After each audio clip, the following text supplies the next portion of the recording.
15 दिवसापूर्वी दिव्यांग कुटुंबाचा व्हिडिओ इंस्टाग्रामवर टाकला होता बघा। त्यांच्या दारात असलेल्या लाईटचे डीपीचे डाम मोडत आलेलं आणि कधी पण ते डाम त्यांच्या घरावर पडून त्यांच्या जीवाला धोका होता। पण आपले मंदूर गावचे स्वीट मिनी कपल दादा यांनी या डीपीचा मोडलेला व्हिडिओ केला आणि सोशल मीडियावर सोडला बघा।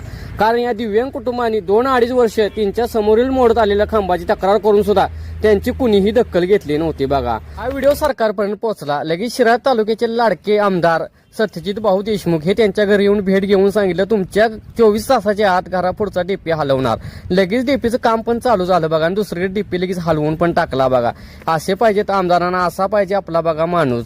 कारण दिव्यांग कुटुंबासाठी साथ देणार हे आपले स्वीट मिनी कपल यांनी हा व्हिडिओ जर केला नसता तर ही डीपी खरोखर अजून काही वर्ष हल्लीच नसती। मग आम्ही लगेच संध्याकाळी त्या दिव्यांग कुटुंबाची गाठ घेण्यासाठी स्वीट मिनी कपल दादा आणि मी त्यांच्या घरी काल रात्री गाठ घेऊन आलो बघा। मेन आभार मानायला पाहिजे बघा इंस्टाग्राम सोशल मीडियाचं, कारण त्यांनी जर साथ दिली नसती तर खरोखर हा व्हिडिओ व्हायरल झाला नसता। आणि दादांचं धन्यवाद।